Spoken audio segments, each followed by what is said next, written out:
I don't know how much you know about Hajj Ali. My sister told me about Hi Jolly. Yes. Right. I didn't know what she was talking about. It's an old folk song. Oh, okay. Yeah, hey Jolly, hi Jolly, by golly, 20 miles before the day is through.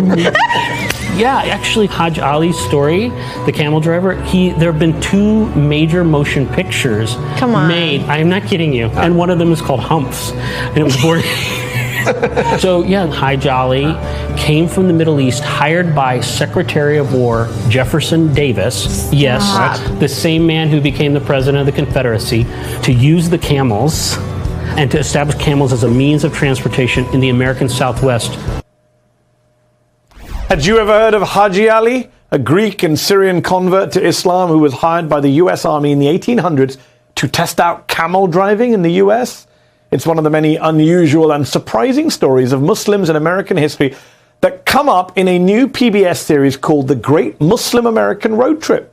In the new 3-part documentary series, artist and activist Mona Haider and her husband Sebastian Robbins take a journey, a road trip across Route 66 to discover untold stories of America's Muslim roots in cities across the country. Camel drivers and all. The hosts of the series are with me now to talk more about the show. Multidisciplinary artist, activist and rapper Mona Haider and her husband and music manager Sebastian Robbins. Thank you both for joining me. Congratulations on the show. Mona, what made you and Sebastian want to do this series? And was there anything you learned out on the road that really, really surprised you? There were a couple of reasons we wanted to do the show. One was because it was an opportunity for us, we're not actors, to just be real on camera and to go on a trip together after a pandemic and isolation, homeschooling our kids. You know, it's kind of like a second honeymoon a little bit. And one thing that really stood out to me was that Muslims were here on this land from the 1500s. And that was something that I learned that I hadn't known before. There was a man named Mustafa Zammuri who was brought over as a slave. He was a Moroccan man who was brought over by the Spanish conquistadors, and the Native American tribe, the Zuni Pueblo, maintained an oral tradition of him being here. So we learned a lot. Wow. Sebastian, this series, it's about this often untold history of Muslims in America, but it's also quite personal in ways. I want to play a quick clip. Have a listen. Okay, but you are Muslim now. Mm-hmm. Yeah. So how did that happen? My dad is Jewish and my mom is Christian. And you know, I didn't, for various reasons, like find a home in either of those religions. You know, I've always been kind of a seeker and kind of looking for God in various places.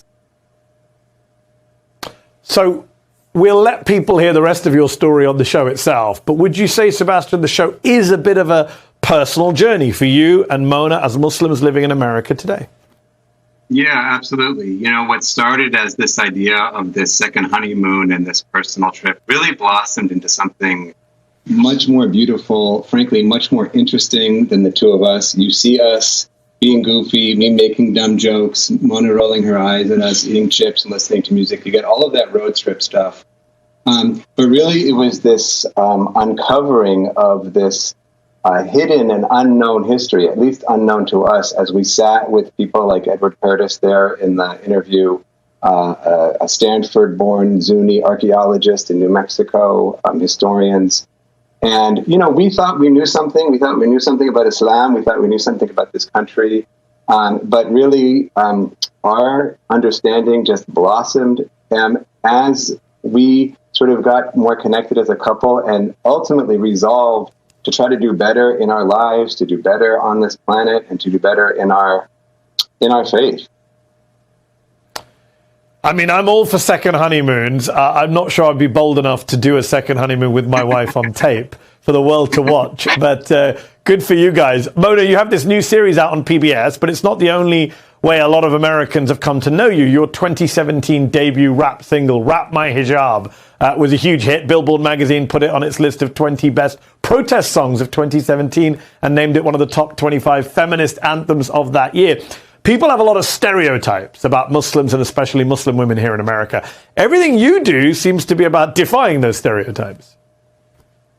You know, isn't that fascinating? I feel like when we're just allowed to be human beings, it smashes all those preconceived notions and stereotypes. And I've just been really lucky to be able to put out my music and not really worry too much about what people are going to say or think. And I think that impacts those boxes that people try to put us in, because I'm not worried about what they think or what they don't think. And I'm just trying to do me, just trying to be who I am out in the world. You know, at that point, a pregnant rapper, I feel like I don't represent a whole lot of Muslims.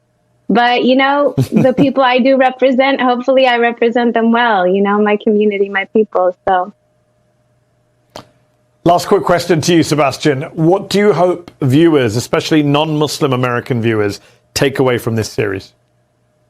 Yeah, you know, I mean, there's the incredible history and the diverse people we met. But I think Muslim Americans, like many other groups, are under tremendous pressure to be extraordinary, to excel, to somehow not only survive this world, but do it better than anyone else.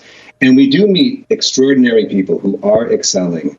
But we also meet Muslims, as Mona kind of just said, who are living their life, who are restaurant owners, who are daughters and sons, who are actors, who are physicians, and people just being normal. And it's unfortunate that that's the exception, that we're showing sort of normalcy and humanizing people, although I don't really vibe with that word too well. But I think if there's one thing this show does very well, it does that. It shows people living their life.